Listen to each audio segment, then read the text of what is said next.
Okay. Before we have our quiet time, let's all get on the same page.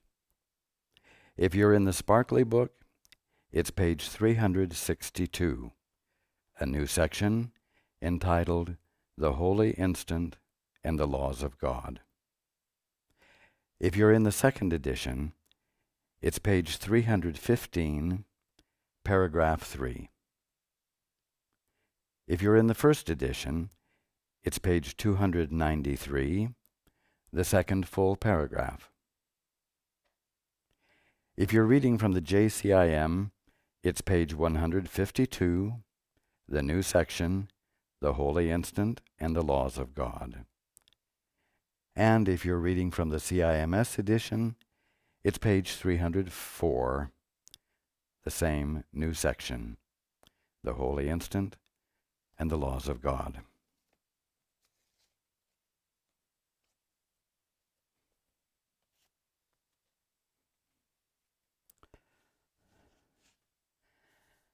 Okay, let's take a few moments to be quiet together.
Good evening.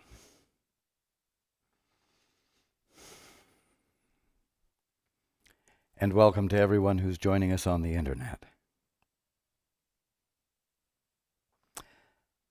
We're almost exactly halfway through the text of A Course in Miracles. And at this point, I want to emphasize the first paragraph of the chapter that we're reading, which, surprisingly enough, since we have been discussing the holy instant, is called the purpose of time. I'm going to read that paragraph in just a moment.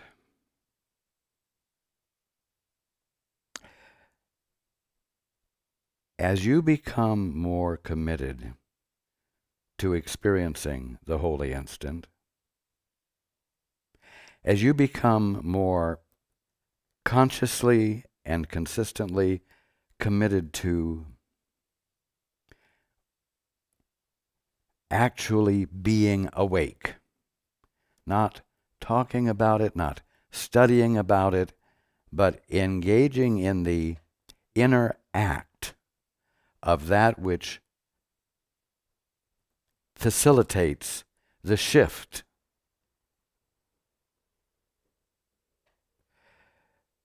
You are going to find yourself experiencing distress. And when you do, for whatever reason, you will find it extremely valuable to come back to the first paragraph of chapter 15. It says, "Can you imagine what it means to have no cares, no worries, no anxieties, but merely to be perfectly calm and quiet all the time? Yet, that is what time is for. To learn just that and nothing more."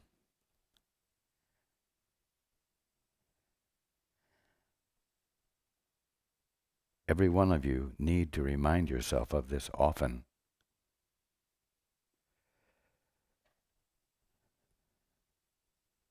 To have that experience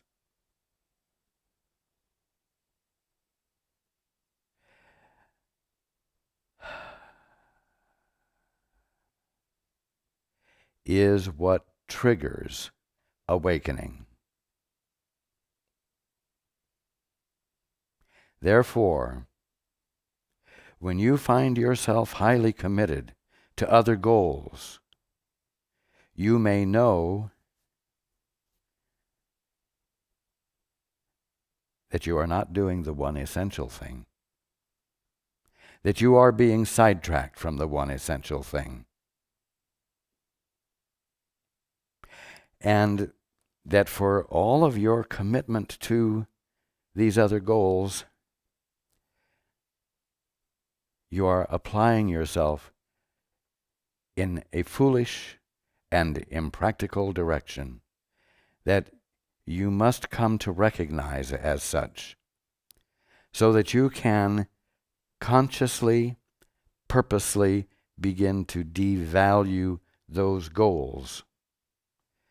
They will not become devalued spontaneously and automatically, because they are habits which you developed and which you value and which you will not spontaneously release until you find them no longer of value.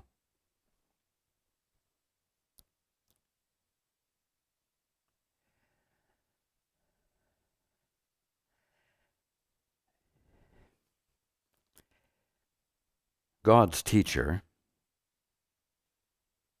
the Holy Spirit, me, cannot be satisfied with his teaching until it constitutes all your learning. Until his teaching becomes the only teaching you have interest in and choose to follow, choose to be consistently attentive to.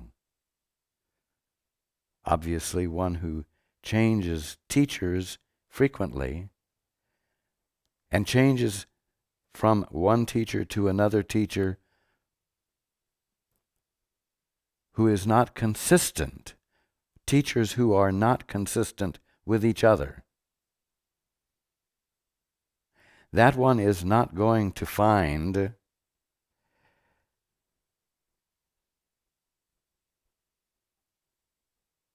the miracle occurring. That one is not going to find awakening occurring. That one is not going to find his heart's desire, which is to know who he is and to be what he truly is uninhibitedly. That will not happen. He will not find that. God's teacher cannot be satisfied with his teaching until it constitutes all your learning. If your teacher will not be satisfied until what he's teaching constitutes all your learning, then obviously you are not going to find yourself satisfied until his teaching becomes all your learning. And although it's purely logical, the reason is that this teacher is nothing but your right mind, revealing yourself to you as you truly are.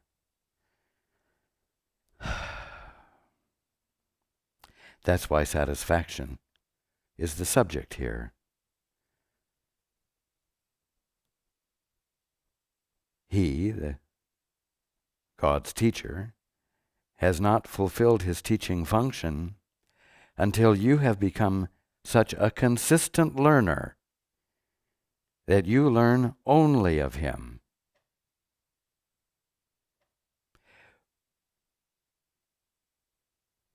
You could call that devotion to truth. You could call it devotion to God. But at the bottom line, it's a devotion to your sanity. A devotion that needs to become total. Because until your devotion to your sanity is total, you will continue to dally with the ego, and you will not be able to experience your right mind as your right mind, and you will not wake up. When this has happened, when you have become such a consistent learner that you learn only of him, you will no longer need a teacher or time in which to learn.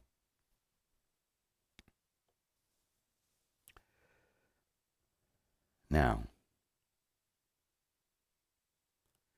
you won't need a teacher, because that which you need to learn of, which is your right mind, that you're not fully connected with, will be your right mind with you fully connected with it.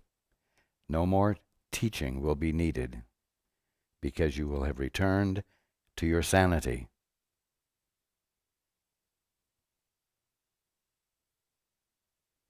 Now the question is, how are you going to return to your sanity? We've got to remember what the means is. The means is the right use of time. The means is to avail yourself of the purpose of time. Again, and you must remember this, because very often you get too serious in your dedication to your waking up, so that you become quite intense and quite severe on yourself. And there's no peace. But listen, can you imagine what it means to have no cares, no worries, no anxieties, but merely to be perfectly calm and quiet all the time? Yet that is what time is for, to learn just that and nothing more.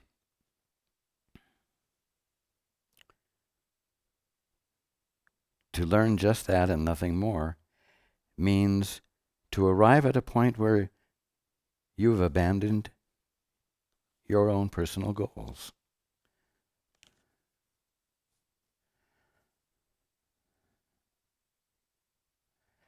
Where they're not more important to you than being sane.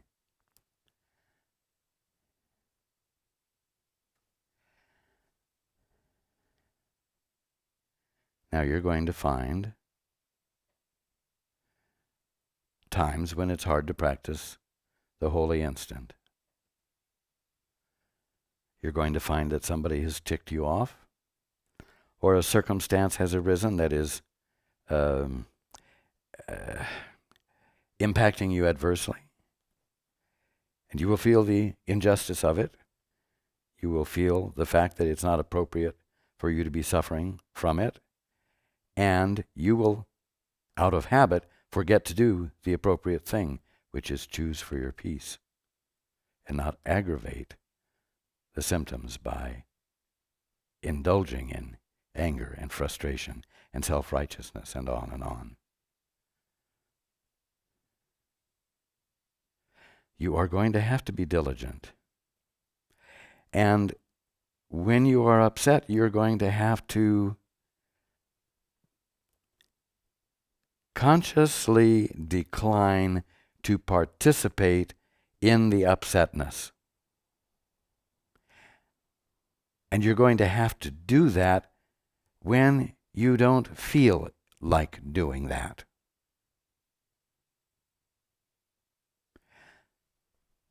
You're going to have to dredge up from within you a remembrance of what we've been talking about, which won't be on the surface when you're in the midst of your reaction.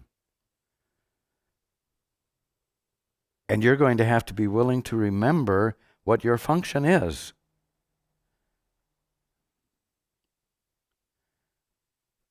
Your function is to want to see God. Your function is to glorify God by recognizing God in each and everything. Your function is to take any instant, no matter what is going on, and recognize that its potential is a holy instant. And then decide to take advantage of it as a holy instant. And you might have to stand there or sit there and in your mind say, I refuse to accept this invitation to be angry, to lose my balance, my emotional cool. I refuse to accept this invitation because my function is holier than that. But mind you, when you dredge that up and bring it into the foreground, there's not going to be much conviction behind it, because at that moment you still will feel justified in your upsetness. And so the words will ring hollow, even though last Sunday or tonight they rang true and meaningful.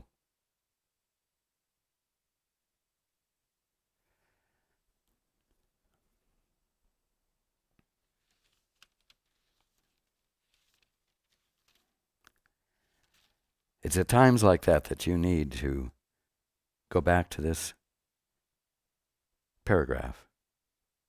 Can you imagine what it means to have no cares, no worries, no anxieties, but merely to be perfectly calm and quiet all the time? I'll be honest with you. When you're in the middle of turmoil, you probably won't want to imagine what it means to have no cares, because you will be so upset at having them.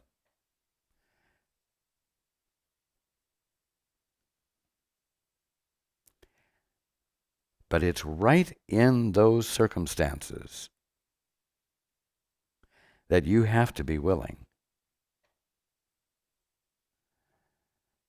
to bring to the foreground the truth that you know, the truth that you have learned, the revelations that have filled you. And you're going to have to choose to stop doing what will inhibit you from your peace and exclude you from the holy instant that you're in, period.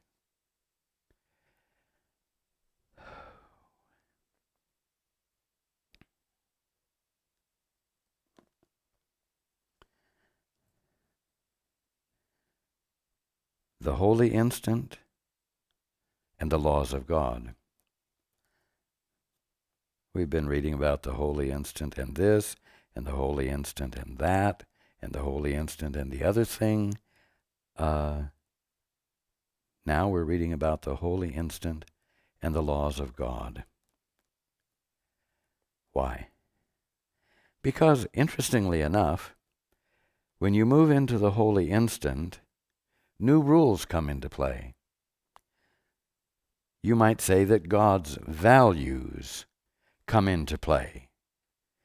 The way God bees and knows things is different.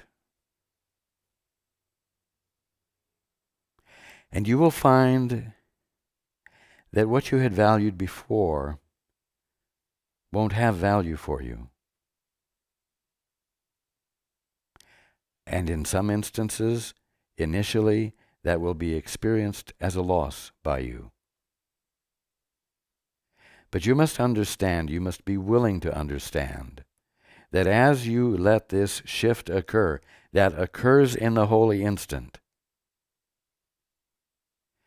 you do come under an apparently new regime in which God's laws govern, in which God's laws govern you absolutely,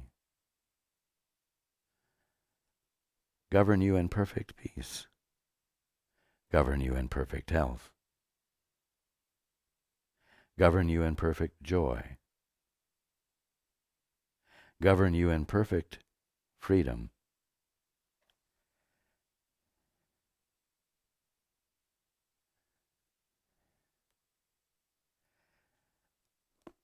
All separation vanishes as holiness is shared. You are the Holy Son of God. You are the Holy Daughter of God. You are the Holy Offspring of God.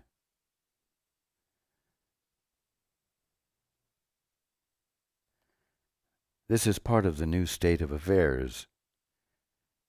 This is part of the new setup.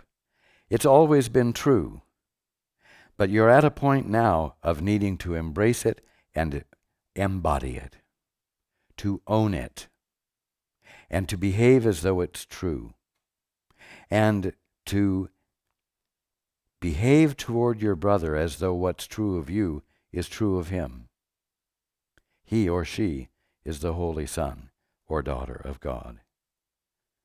All separation vanishes as holiness is shared. All separation increases as unholiness is shared. when you're insistent upon sharing your incompleteness and the great need you have to compensate for your incompleteness at the expense of your brother, separation increases. But all separation vanishes as holiness is shared. So this is part of your new function, to share your holiness.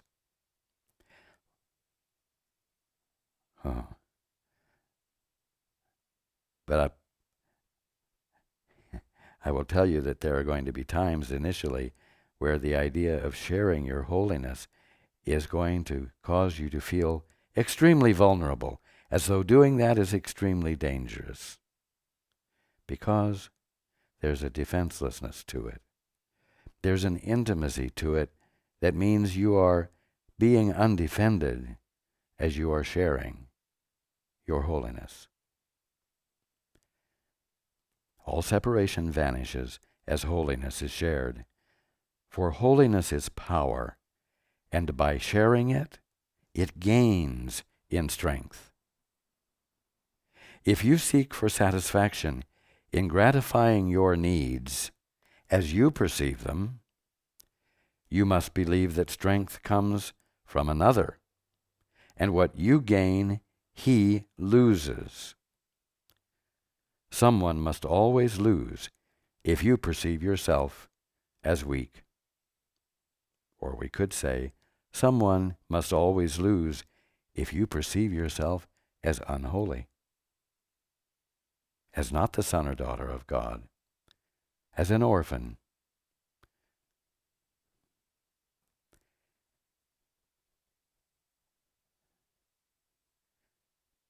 Yet, there is another interpretation of relationships which transcends the concept of loss of power completely. It also transcends the concept of gaining power, because the relationship embodies something else. Now, you do not find it difficult to believe that when another calls on God for love, your call remains as strong. In other words, your call on God for love is not diminished when another calls on God for love. Nor do you think that by God's answer to him, your hope of answer is diminished. On the contrary, you are far more inclined to regard his success as witness to the possibility of yours. Another receiving healing, another having his life transformed as he turned his attention and willingness over to the Father, easily inspires you to believe that if you do the same thing will happen to you. You do not think that God's favors have been used, and there are therefore fewer favors available for you.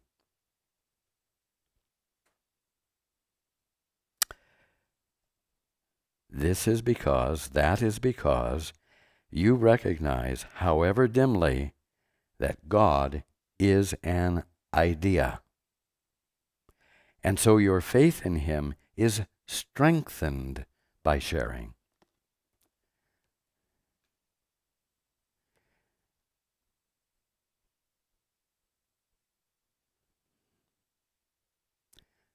Now, God is an idea, but God is also mind, the environment in which ideas take form. God is an idea, and God is also the formulator, the creator of ideas. Again, you are far more inclined to regard your brother's success as witness to the possibility of yours. That is because you recognize, however dimly, that God is an idea, and so your faith in him is strengthened by sharing. See, this is the different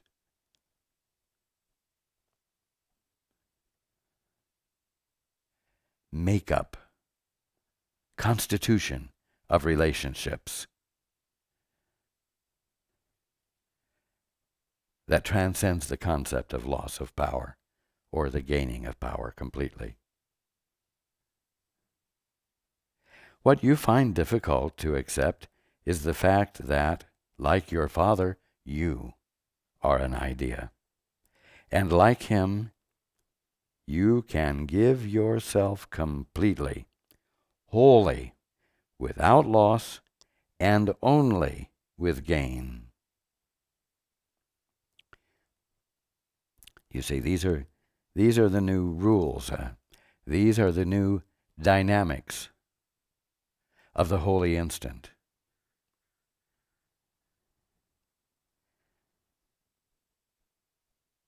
And you've got to grasp the way it works so that you might have the courage to give yourself completely. Because in giving an idea completely through sharing, it is magnified, it is strengthened, it is substantiated. We could say it is immortalized, it is infinitized.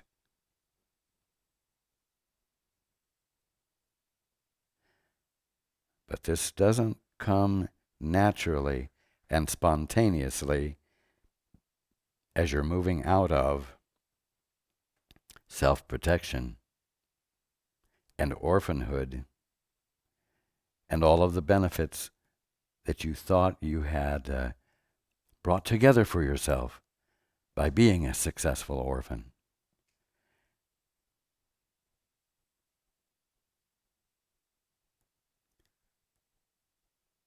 Being persistent about this may unsettle you, and you may have to go back to the first paragraph of chapter 15 as you practice this part of chapter 15, so as to give yourself courage to persist.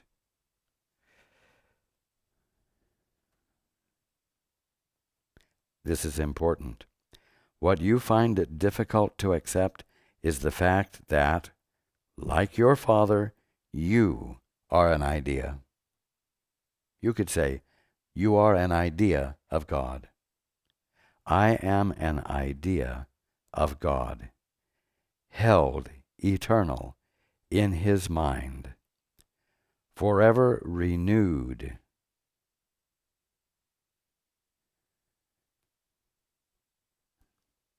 And freshly expressed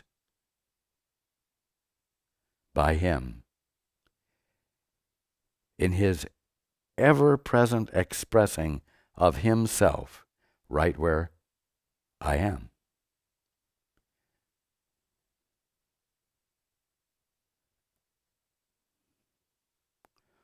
So you're an idea. So doesn't look like it, looks like you're a thing. Looks like you're a body. Your body is an idea. And ideas are perfectly tangible and experienceable to the mind that formed it. And the fact that it's tangible and experienceable hasn't caused it to become a thing, hasn't caused it to be less an idea and more a manifestation of an idea. An idea is itself the manifestation of the mind that formed it. The idea is the evidence of the existence of God. It's that simple.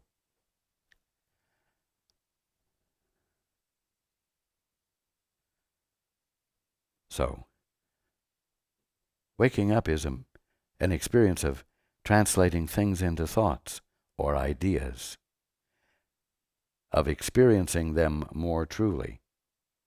And by virtue of experiencing them more truly, releasing them from the limits that were imposed upon them by a false interpretation of them as things. Quote, material objects, unquote.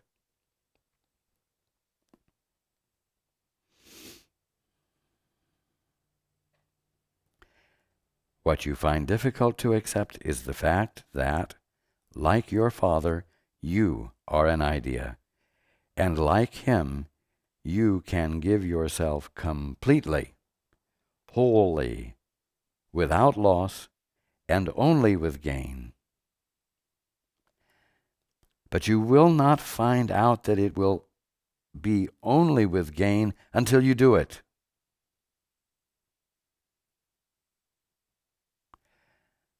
And let me just say this, if suffering is going on, then you haven't done it yet. And what you are doing isn't the answer to the release from pain.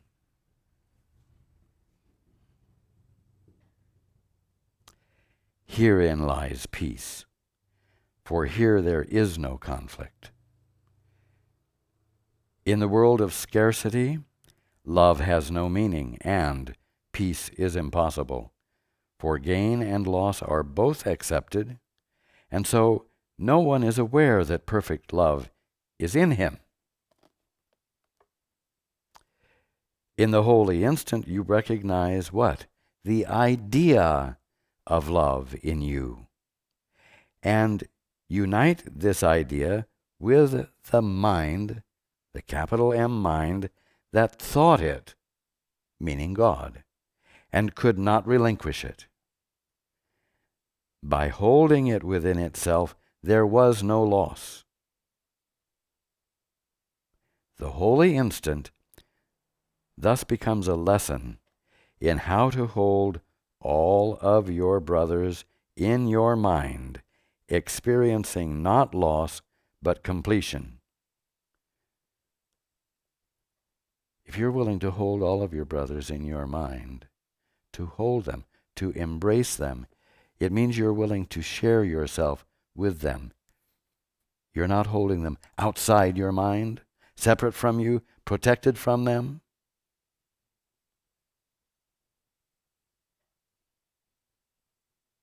It's the demonstration of sharing. It's the other interpretation of relationships, which transcends the concept of loss of power completely.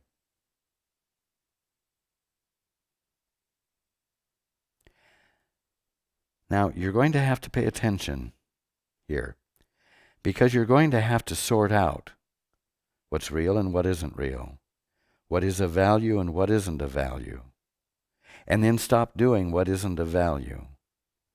And you're going to have to do it by paying conscious attention. It might seem to you like work.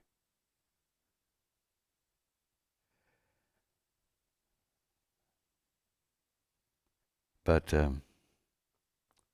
shall I say it's an adult thing, a mature thing to do?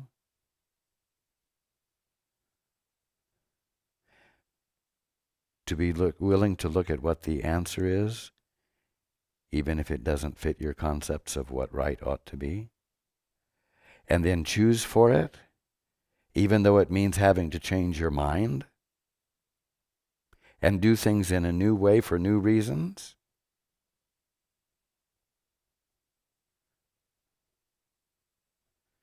You have encouragement for it.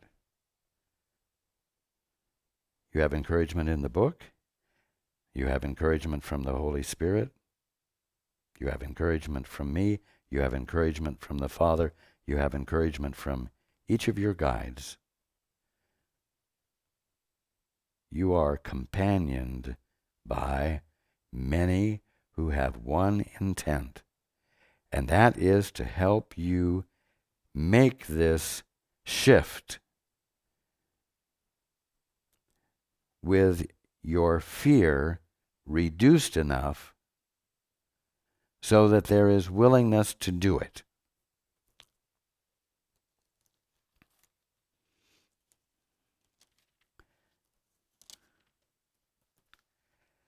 But you're going to have to persist in remembering the first sentence of chapter 15. Can you imagine what it means to have no cares, no worries, no anxieties, but merely to be perfectly calm and quiet all the time?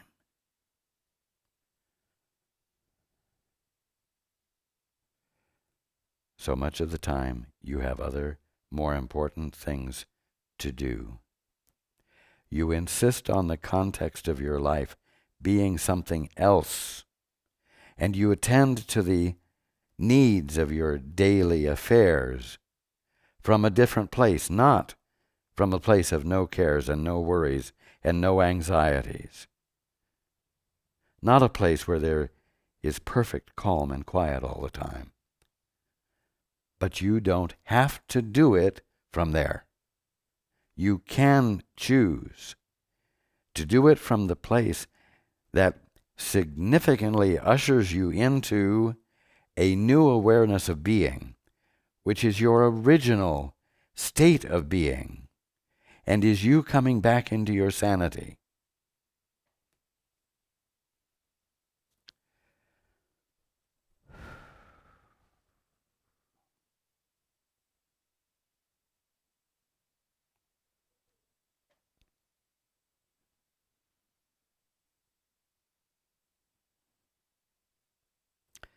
The holy instant thus becomes a lesson in how to hold all of your brothers in your mind, experiencing not loss, but completion.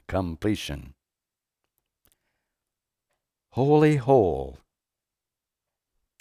Completion. To be complete is to be at rest.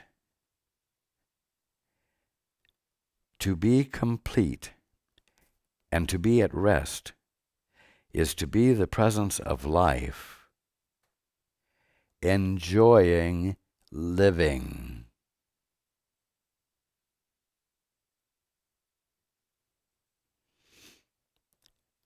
From this it follows, you can only give, and this is love, for this alone is natural under the laws of God.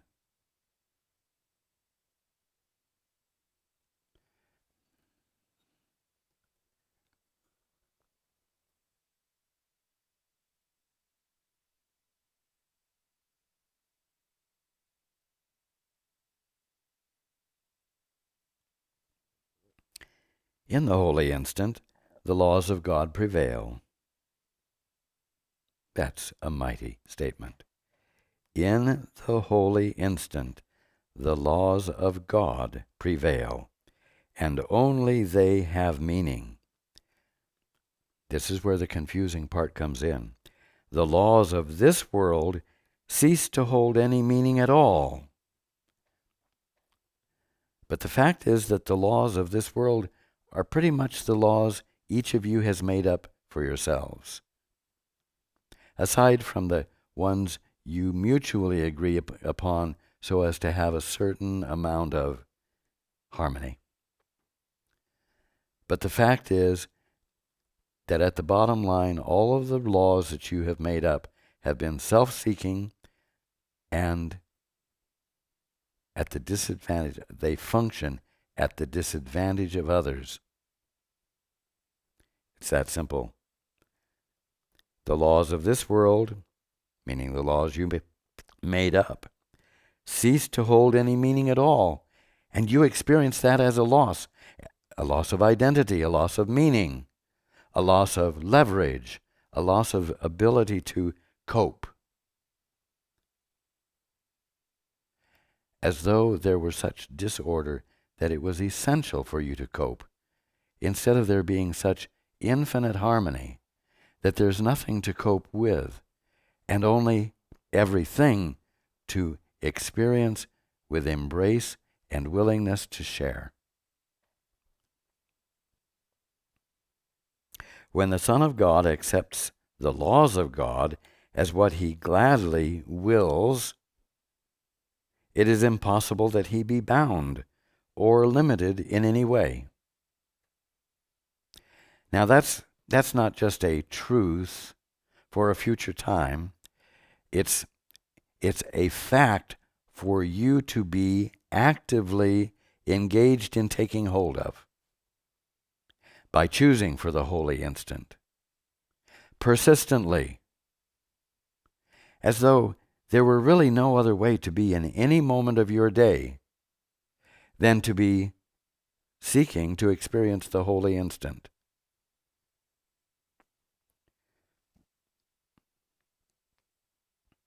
Somewhere along the line, you're going to have to mean the idea that you want to wake up. And you need to understand that so that you don't think that you'll sort of somehow slip into the kingdom of heaven inadvertently. You'll do it consciously.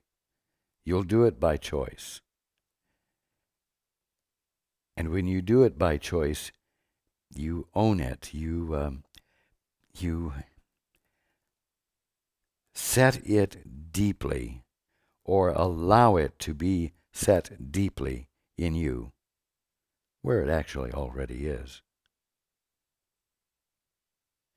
Deeply enough that you no longer choose to try to see or do things differently or at odds with it.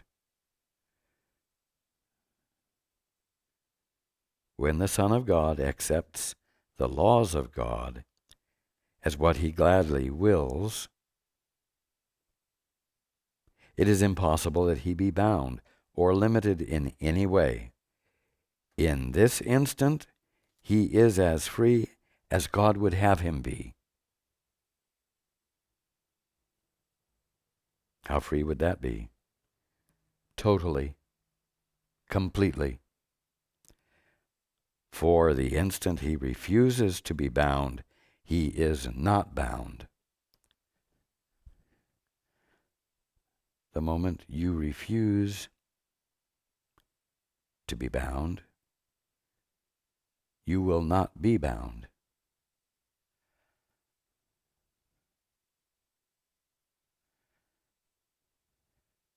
Refusing to be bound is a proactive choice. Nothing slipshod or lazy about that.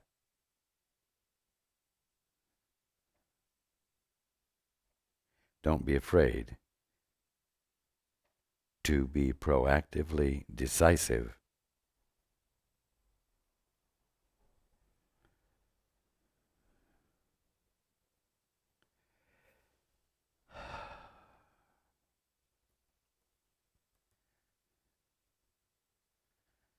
Now what happens if you become proactively decisive and you succeed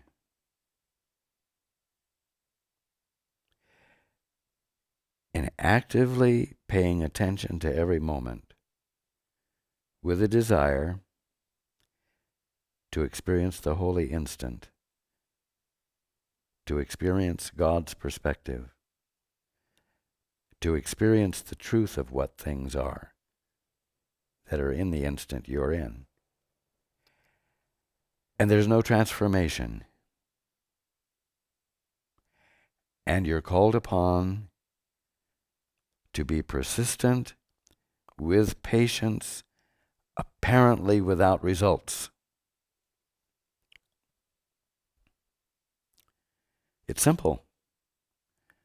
What will happen is sometimes you will get upset and you will say it's not worth it, or all of this must be a lie, or some other excuse. And you might even claim that it's unfair for anybody to expect you to have to go to these lengths.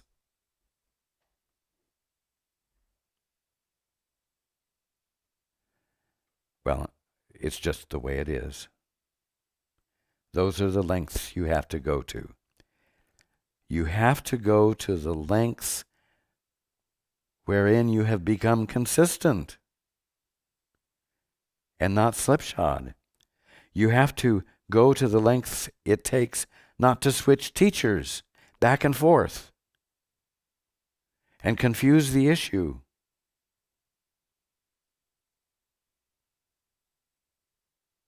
You've got to arrive at the point where you, like any good student, truly want to learn and pay dutiful and grateful attention to that one who can teach you what you need to know without getting arrogant and self-righteous, deciding for yourself that you shouldn't need to know that much in order to have that benefit, as though you know better than your teacher. And the fact is that when you slip into that, you've switched teachers. And you're listening to the teacher that is the voice for fear, the voice for the ongoing, quote, human condition that's uncorrectable. How much effort does it take? It takes however much effort it takes to arrive at a point where you're not sabotaging yourself.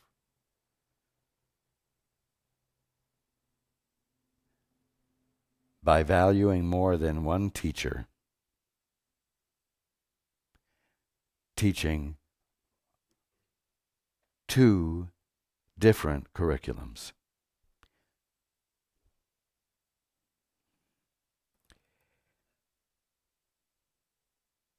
In the holy instant, nothing happens that has not always been.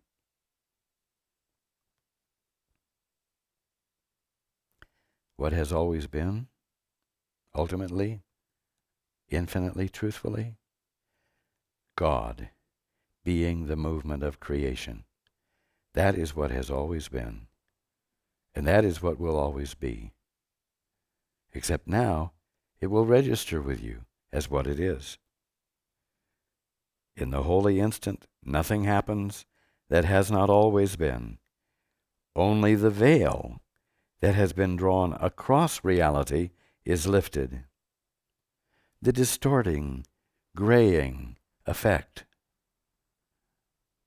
that allows things not to be seen distinctly, and therefore easily misinterpreted or misunderstood. Nothing has changed, yet the awareness of changelessness comes swiftly as the veil of time is pushed aside. How is the veil of time pushed aside? By using time for its purpose, its only purpose.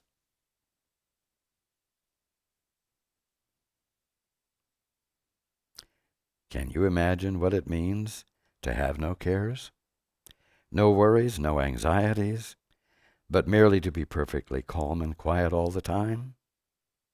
Yet that is what time is for, to learn just that and nothing more.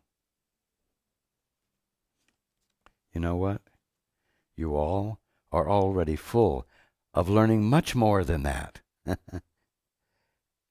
And now you're having to escape from your imaginations and your misinterpretations and your interpretations that were made for selfish or unloving reasons that have tripped you up and bound you to an ongoing ignorance of the truth about you.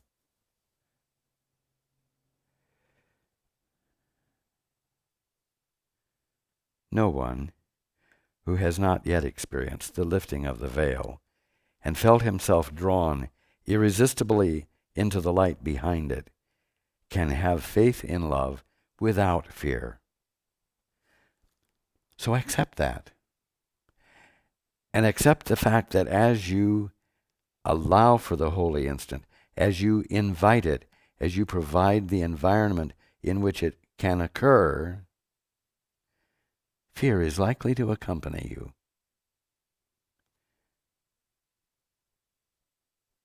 Just realize it. It will accompany you until you've moved far enough over the threshold. And then it will vanish. But you will have to persist. Yet, the Holy Spirit gives you this faith because He offered it to me and I accepted it. And I will add that in my accepting it, I accepted it for you. And so you're not doing the work from scratch. And you're not having to overcome all of what the first one had to overcome.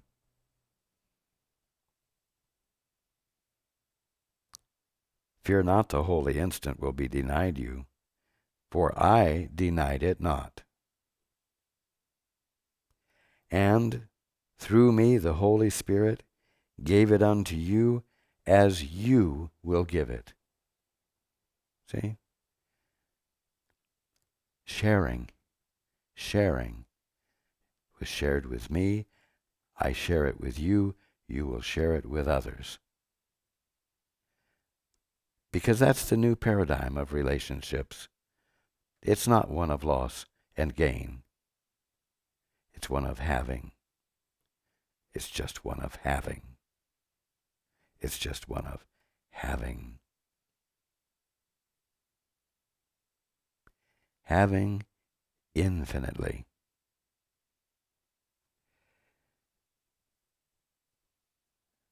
Let no need that you perceive, like the need to get upset, and the need to be angry, and the need to object, let no need that you perceive obscure your need of this.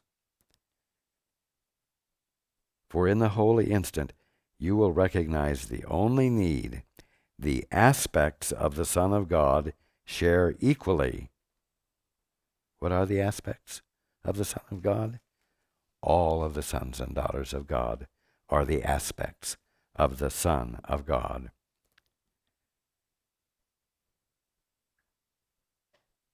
For in the holy instant you will recognize the only need the aspects of the Son of God share equally.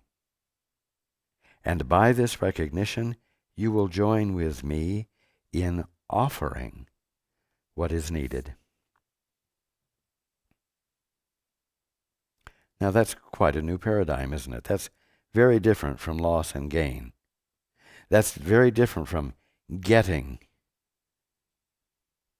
what you need because you don't have it and costing another in the process of your getting it. Or vice versa, someone else in the process of getting what he needs, causing you to experience loss.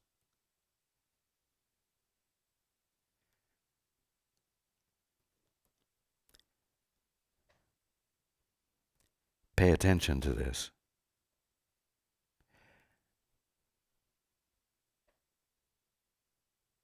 And pretend, if you must, that you are a graduate student and that your getting your degree is important. In other words, your learning what you're studying is important. And be a diligent student by paying attention. Remember not to switch teachers. Remain true to one. And then remember that all of this is to be done in the context of fulfilling the purpose of time, which is to be in your peace, to be in harmony, to be not anxious, and ultimately to be free to have reality revealed to you,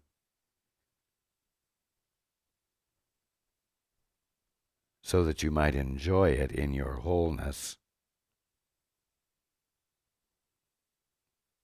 which embraces and includes everything and with whom you share yourself without reservation.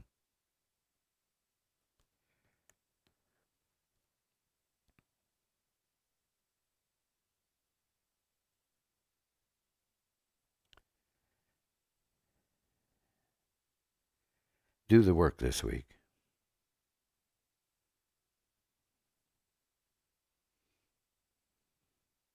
That is my wise counsel.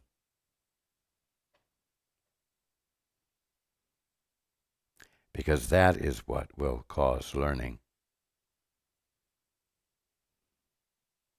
And that is the point. I love you all. And I look forward to being with you next week.